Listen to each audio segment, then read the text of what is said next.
In Fairfax County are looking into zoning changes so data centers won't overwhelm residents. And whether you see it as a good or a bad thing, the industry just has exploded in nearby Prince William and Loudoun counties. Yeah, and this comes as Fairfax County residents are trying to change the current laws to stop a data center from going up near their homes. Our Matthew Torres says they took their concerns to supervisors earlier today. You may not know what data centers do, but they look like this.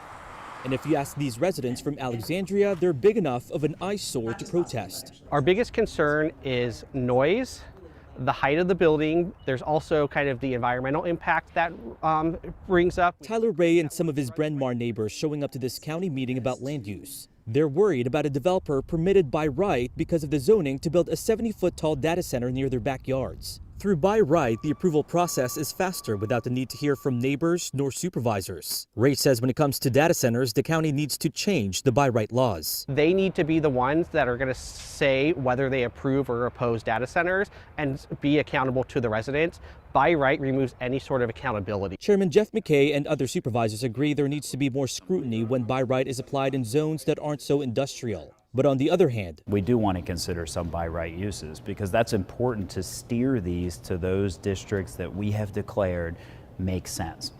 For the ones that fall in between, we want to have a say in those. That's why in this meeting, supervisors not only discuss changing zoning ordinances, but standards for developers to follow in the future. That includes requiring a noise study, setting a minimum distance from homes, and a maximum size for by right uses. There are only 15 data centers in Fairfax County. While leaders say don't expect a boom, it's crucial to lay new standards now. It's a small piece of our economic development puzzle here in Fairfax County, but it's an important piece and we have to get it right. But if we have an intense interest in data centers in the county, we want to make sure that we're not writing the book as we go. But for Ray, only time will tell. It sounds like they were speaking with a sense of urgency, but I think it's now time to kind of for them to put their money where their mouth is and show us in action.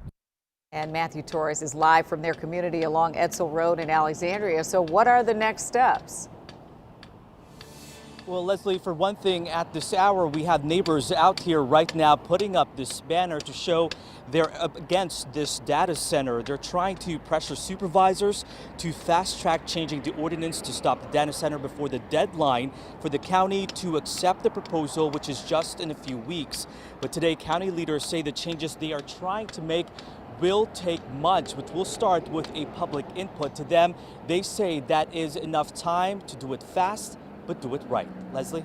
Yeah, so many concerns. A lot of people really believe, as those signs suggest, that this could destroy their community. We'll be watching and reporting on this. Matthew, thank you.